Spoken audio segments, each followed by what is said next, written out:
Hello friends, Radhe Radhe. তোমরা সকলে কেমন আছো? আশা করি সকলেই ভালো আছো। তো আজকে কোনো ডেলি ব্লগ নিয়ে আসিনি। আজকে আমরা মাঝখানে বৃন্দাবনে গেছিলাম, তো এইখানকারই কিছু ভিডিও ক্লিপ তোমাদের সঙ্গে শেয়ার করছি। তো এই যে ভিডিওটা ছিল সেটা প্ল্যাটফর্মে ছিলাম অনেকক্ষণ। সেদিনকার ট্রেন অনেক লেট করেছিল, প্রায় প্রায় 8-10 ঘন্টা লেট ছিল ট্রেন। তো যাই হোক, মাঝখানে কোনো ভিডিও করা হয়নি। আমার কাছে যে ভিডিও ক্লিপগুলো ছিল সেগুলো নিয়ে তোমাদের সঙ্গে একটু শেয়ার করছিলাম। মথুরা থেকে বেরোয় এসেছিলাম আমরা টোটোতে করে। তো ওইখান থেকে আমরা সোজা হোটেলে চলে এসেছি। হোটেল থেকে এইখানটায় রাত্রে প্রসাদ পাওয়ার জন্য আমরা আসছিলাম। তো এখানে কীর্তন হচ্ছিল, তো ওইখানে কিছুক্ষণ বসছিলাম। তোমরা দেখো, এইখানে আমার কাছে যেসব ছোট ছোট ক্লিপগুলো ছিল সেগুলো দিয়েই আমি আজকে ভিডিওটা তোমাদের জন্য বানাচ্ছি। তো আশা করি ভালো লাগবে। আর যদি তোমাদের মনে হয় যে না, ভিডিওটা অত ভালো লাগছে না, তো তোমরা স্কিপ করতে পারো, কারণ ভিডিওটা একটু লং হচ্ছে। আর কিছু কিছু ভিডিওতে আছে যে কিছু কিছু জায়গায় ভিডিও করতে খুব ভিডিওটা নড়ছে। তো তোমাদের যদি দেখতে অসুবিধা হয় বা তোমাদের যদি মনে হয় যে না, ভিডিও থেকে বেরোয় যাব, তোমরা বেরোয় আসতে পারো, স্কিপ করতে পারো। তো এখানে আমরা আসছিলাম, সেই রাত্রেই আমরা প্রেমানন্দ মহারাজজির দর্শন করার জন্য এসেছিলাম।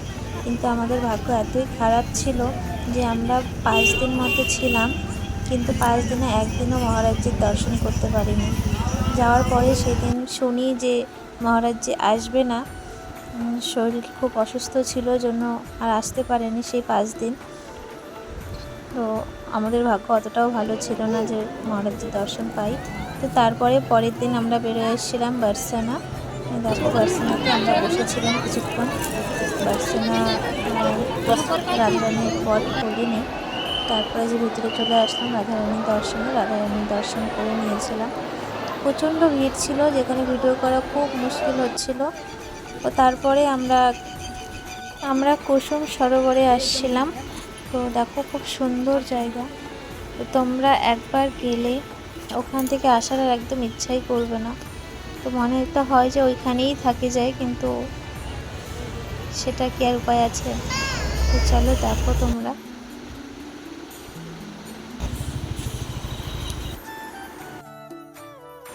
আর ওইখানে প্রত্যেকটা অলি গলিতে, প্রত্যেকটা গলির ভিতরে দেওয়ালে দেখবা এরকম কত সুন্দর চিত্র করা আছে।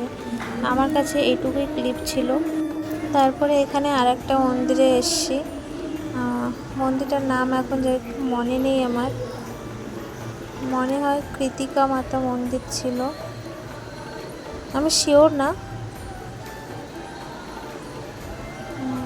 ভুলে গেছি। তো ওইখানে এত মন্দির, এত ভালো ভালো স্থান আছে যেখানে তুমি 1 মাস থাকেও মনে হয় যে তুমি সব মন্দির, সব জায়গা ঘুরে শেষ করতে পারবে না তোমরা।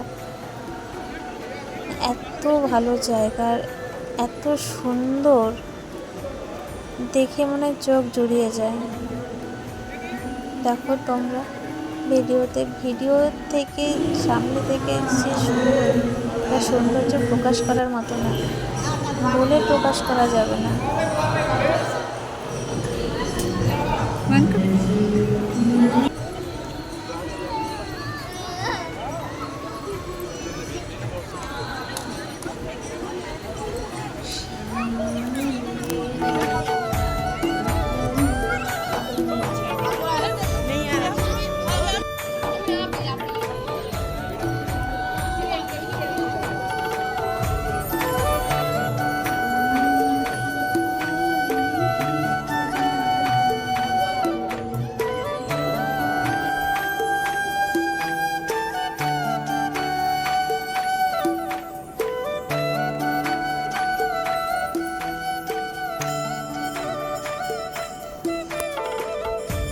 আর ওই পাশে একটা শান্ত বাবা বসে বসে কীর্তন করছিল।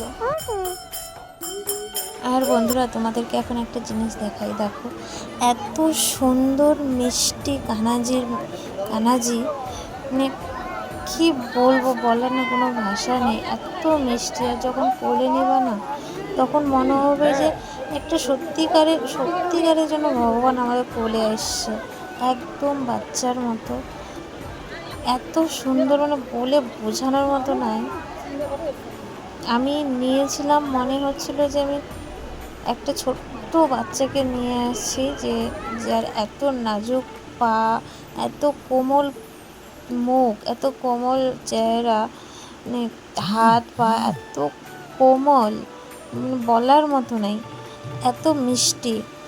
তো তোমরা দেখো, তোমাদের আশেপাশে তোমরা যদি কখনো দেখো এরকম কানাজি, তো তোমরা একবার হলেও নেওয়ার চেষ্টা করো কোলে নিয়ে, তাহলে তোমরা বুঝতে পারবা যে কত সুন্দর, দেখছো।